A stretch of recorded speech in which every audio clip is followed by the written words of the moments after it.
السلام علیکم ورحمۃ اللہ وبرکاتہ۔ بسم اللہ الرحمن الرحیم۔ آج کا ہمارا ٹاپک ہے ادغام متقاربین۔ آج کا ٹاپک کرنے کے بعد انشاءاللہ ہماری ادغام کی تمام ٹائپس جو ہیں جو کہ ادغام کی اقسام کے بارے میں تھیں وہ کمپلیٹ ہو جائیں گی انشاءاللہ۔ تو دیکھیے، سب سے پہلے ہم ریکیپ کرتے ہیں کہ ہم کیا کر کے آئے ہیں پیچھے، ہم نے کون کون سے جو ہے وہ ٹاپکس پڑھ لیے ہیں۔ تو دیکھیے، ادغام کی اقسام، ادغام کی دو بڑی اقسام ہیں جو کہ ہیں ادغام کبیر، ادغام صغیر۔ ادغام کبیر کو ہم نے دیکھا تو ادغام کبیر صرف اور صرف 5 ہی کلمات میں ہوتا ہے، اور یہ اسپیسیفک کلمات ہیں، پہلے کچھ اور تھے لیکن قرآن کریم میں یہ تبدیلی کے بعد آئے ہیں۔ وہ اسپیسیفک کلمات آپ نے اچھے سے یاد کر لینے ہیں۔ پھر ادغام صغیر کو جب ہم نے دیکھا تو اس کی مزید 2 ٹائپس ہیں، کیفیت کے اعتبار سے ادغام کی اقسام، اور اس کے ساتھ ساتھ سبب یا مدغم فی کے اعتبار سے ادغام کی اقسام۔ تو کیفیت کے اعتبار کا مطلب یہ ہے کہ ہم نے تام اور ناقص پڑھا کہ ادغام جو ہے وہ تام ہوگا یا ناقص ہوگا۔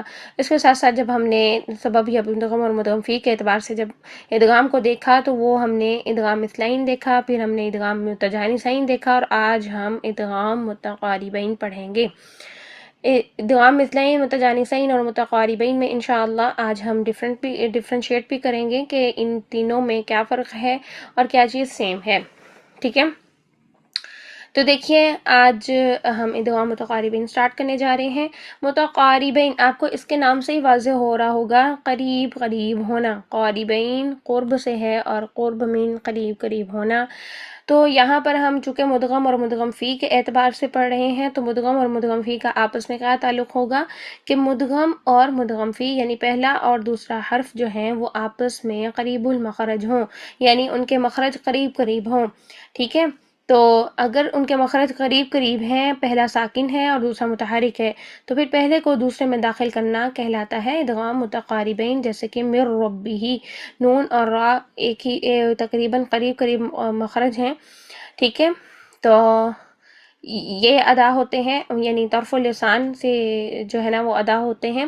تو نون کا مخرج کیا ہے؟ طرف اللسان اور ثنایا رباعی انیاب، جبکہ را کا مخرج کیا ہے؟ ثنایا رباعی، یعنی دونوں بالکل بالکل قریب ہیں، تو یہ قریب المخرج ہیں۔ تو یہاں جب ہم قریب المخرج کی بات کرتے ہیں تو ادغام متقاربین ایسے ادغام کو کہتے ہیں جس میں کہ مدغم اور مدغم فی جو ہیں وہ قریب المخرج ہوں۔ اچھا جی، ان کے مدغم فی حروف دیکھتے ہیں۔ متقاربین کے مدغم فی حروف کتنے ہیں، یعنی کتنے حروف میں ادغام متقاربین ہوا ہے؟ متقاربین کا 7 حروف میں ادغام ہوا ہے، جس میں کہ 3 میں تام، 2 میں ناقص اور 2 میں مختلف فی ہے۔ لیکن یہ جو مختلف فی ہے یہ ہم چونکہ روایت حفظ پڑھ رہے ہیں من الشاطبیہ، تو اس کے مطابق یہ تقریباً ادغام تام ہی ہوتا ہے، ٹھیک ہے۔ لیکن اس کی ڈیٹیل انشاءاللہ میں آگے بتاتی ہوں۔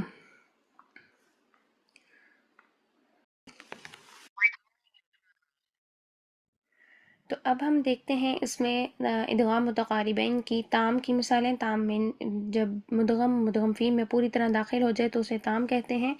تو تام کی کون کون سی مثالیں ہیں کہ نون کا جب را میں ادغام ہوتا ہے وہ بھی تام ہوتا ہے، نون کا لام میں ادغام وہ بھی تام ہوتا ہے۔ اور آپ نے دیکھا ہوگا کہ جب ہم نے نون ساکن یا تنوین کے احکام کیے تھے تو نون کا جب ادغام ہوا یرملون میں تو اس میں سے لام اور را میں جب ادغام ہوتا ہے تو ادغام ناقص ہوتا ہے، یعنی ادغام بلا غنہ ہوتا ہے۔ تو بلا غنہ کا مطلب یہ ہے کہ کوئی غنہ باقی نہیں رہے گا، نون پوری طرح جو ہے وہ اگلے حرف میں یعنی مدغم پوری طرح مدغم فی میں مرج ہو جائے گا، داخل ہو جائے گا۔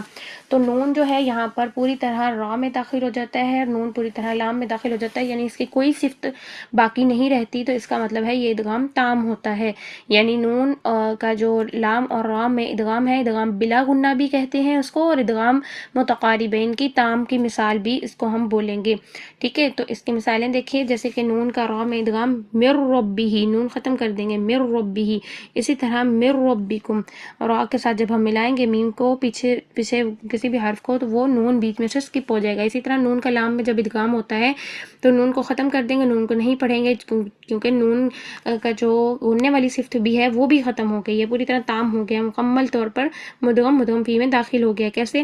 من لدنہ، یعنی نون ختم کر دیں گے، اللہ تعبدوا، یعنی نون اس میں نہیں پڑھا جائے گا۔ پھر اس کے بعد لام کا جب را میں ادغام ہوتا ہے، لام اور را بھی ایک دوسرے کے قریب قریب ہیں، تو لام کا جب را میں ادغام ہوتا ہے تو اس کو ہم کہتے ہیں قر ربی، یعنی پورا یہ تام کی ہی مثال ہے۔ پھر بر ربکم، لام نہیں پڑھیں گے بیچ میں سے، ٹھیک ہے، قر ربی بر ربکم پڑھیں گے، ٹھیک ہے، تو یہ تام کی مثالیں ہیں۔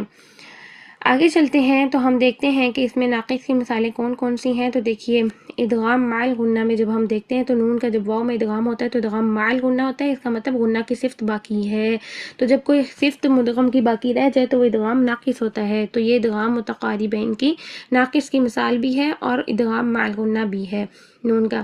تو دیکھیے نون کا غنہ باقی ہے، میوں ولی، ٹھیک ہے، یہ میوں ولی، یہ نون کا غنہ باقی ہے۔ اسی طرح نون کا یا میں جب ادغام ہوتا ہے تب بھی غنہ ہوتا ہے، ادغام مع الغنہ، من یقول، ٹھیک ہے، یہ بھی جو ہے وہ اس کی ادغام ناقص کی مثال ہے۔ پھر اس کے بعد من یشاء، یہ بھی ادغام ناقص کی مثال ہے، ٹھیک ہے۔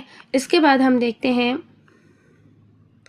ادغام متقاربین کی دو ایسے حروف بیان کیے گئے ہیں جن کو مختلف فیہ کہا گیا ہے، قاف کا کاف میں ادغام اور نون کا میم میں ادغام۔ اصل میں روایت حفص میں یہ ادغام تام ہی ہوتا ہے، ٹھیک ہے، الم نخلقکم، یہ ادغام تام ہی ہے، یہاں پر پہلے قاف کی کوئی صفت باقی نہیں رہے گی اور یہ ادغام تام ہی ہوگا، ٹھیک ہے۔ لیکن مختلف فیہ یہاں پر اس لیے بتایا گیا ہے کہ باقی قراءات میں اس میں جو ادغام ہے وہ ناقص بھی ہوتا ہے، یعنی قاف کی کوئی نہ کوئی صفت باقی رہ جاتی ہے، لیکن روایت حفص کے مطابق چونکہ ہم پڑھ رہے ہیں تو یہاں پر ادغام تام ہی ہوگا، ٹھیک ہے۔ تو ہم اس کو ان شارٹ یہ کہہ سکتے ہیں کہ روایت حفص کے مطابق یہ تام ہی کی مثالیں ہیں۔ پھر اس کے بعد جیسے الم نخلقکم، قاف نہیں پڑھیں گے بلکہ اکیلا کاف پڑھیں گے۔ پھر اس کے بعد دیکھیے کہ نون کا میم میں ادغام، تو نون کا میم میں ادغام بھی ایک قسم کا تام ادغام ہی ہوتا ہے۔ جب ہم نون یعنی اس کا ادغام کرتے ہیں تو ہم کیا پڑھیں گے، مم مالن، مم مائن، یعنی اگر ہم اس کو نون کو مرج کرتے ہیں تو نون پوری طرح ختم ہو رہا ہے ایک قسم کا، تو ہم کیا پڑھ رہے ہیں، میم کا غنہ پڑھ رہے ہیں، میم پڑھ رہے ہیں۔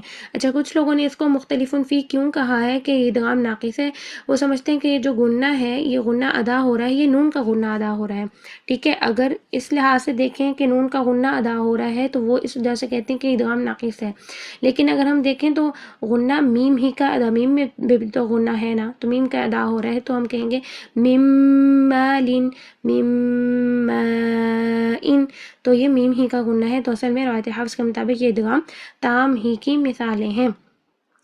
اب اس میں ہم ڈفرینشیٹ کر لیتے ہیں کہ ان تمام میں کیا ڈفرینشیٹ ہے۔ تو دیکھیے ایک چیز سب میں سیم ہے، جب مدغم اور مدغم فیہ، ٹھیک ہے، پہلا حرف ساکن اور دوسرا متحرک ہو تو پہلے کو دوسرے میں داخل کرتے ہیں، ٹھیک ہے، یہ چیز سب میں سیم ہے۔ جب مدغم اور مدغم فیہ میں پہلا حرف ساکن اور دوسرا متحرک ہو تو پہلے کو دوسرے میں داخل کیا جاتا ہے۔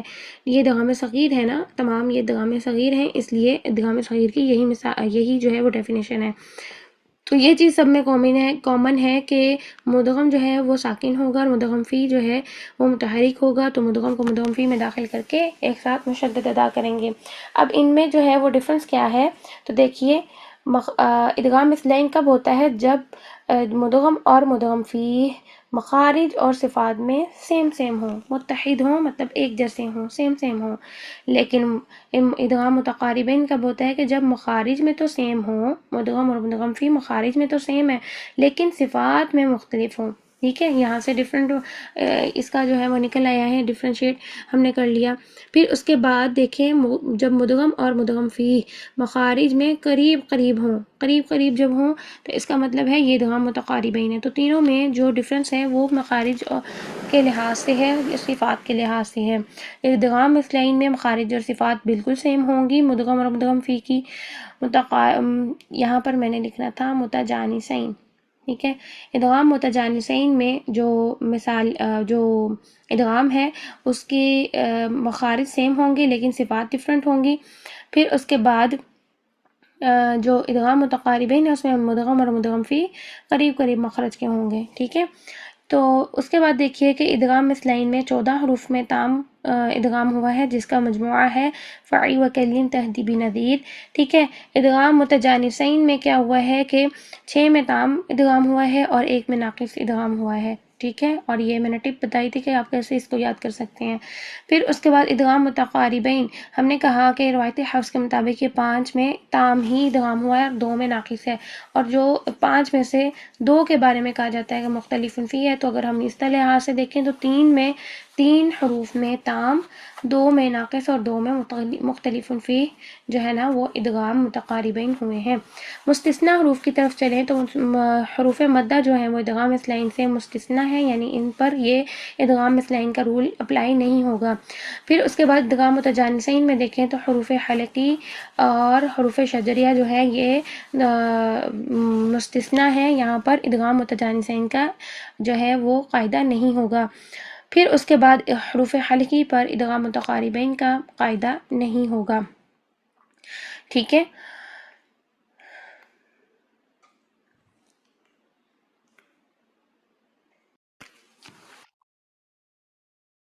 یعنی ادغام متقاربین میں اگر ہم دیکھیں تو حروف حلقی اس ادغام کے قاعدے سے مستثنی ہے، یعنی حروف حلقی جو کہ قریب قریب کے مخرج کے ہوں گے اس میں یہ ادغام متقاربین نہیں ہوگا. جیسے کہ ہا اور ہا، ہا جو ہے وسط حلق سے ادا ہوتا ہے جبکہ ہا اقصی حلق سے ادا ہوتا ہے، تو اس میں ادغام نہیں ہوگا، یا قریب المخرج مخرج ہونے کے باوجود یہاں پہ ادغام نہیں ہوگا. اسی طرح لا تزغ قلوبنا، ٹھیک ہے، غین اور قاف دونوں آپس میں قریب ہیں. ٹھیک ہے. ادنی حلق سے غین ادا ہو رہا ہے اور اسی طرح اقصی لسان تقریباً ادنی حلق کے قریب ہی ہوتی ہے، جہاں سے اوپر نرم تالو سے یہ قوے کے قریب سے یہ قاف ادا ہوتا ہے، تو قریب مخرج ہونے کے باوجود یہاں پر ادغام متقاربین ان حروف پر نہیں ہوگا.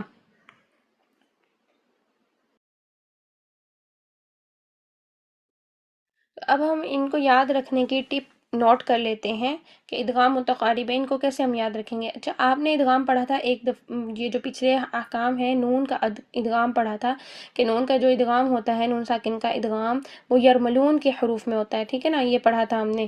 اس میں سے اب ہم یہ جو ہے نا یرملو والے ورڈز، ان میں دیکھیں تو یہ ادغام متقاربین ہوگا، جو کہ ایک جیسے حروف ہیں. ٹھیک ہے. ایک جیسے حروف ہونے کی وجہ سے نون کا نون میں ادغام جو ہے وہ ادغام مثلین ہوگا. ٹھیک ہے. تو اس کا مطلب ہے کہ یہاں سے ہمیں کتنے حروف مل گئے جن کا ادغام جو ہے وہ ادغام متجانسین بھی کہلاتا ہے. یا، را، میم، لام، واو، 5 حروف تو یہی مل گئے ہیں. ٹھیک ہے. اور 7 حروف میں ٹوٹل جو ہے وہ ادغام متجانسین ہوا ہے.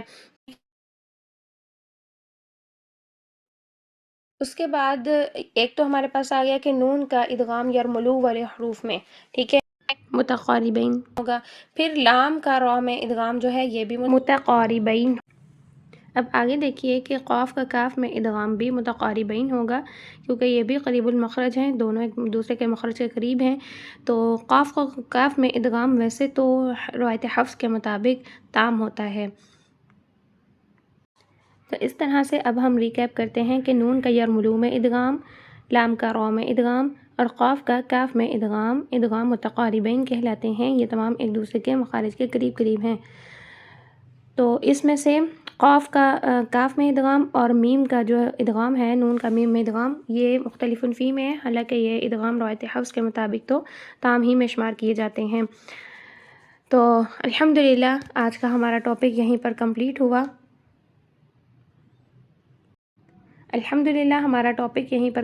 اللہ سبحانہ وتعالیٰ سے دعا ہے کہ اللہ تعالیٰ ہمیں بہترین سیکھنے کی توفیق عطا فرمائے اور سکھانے والا بھی بنائے. آمین یا رب العالمین. السلام علیکم ورحمۃ اللہ وبرکاتہ. کوئی سوال ہو، کوئی سجیشن ہو تو آپ کمنٹ باکس میں ضرور دیجیے.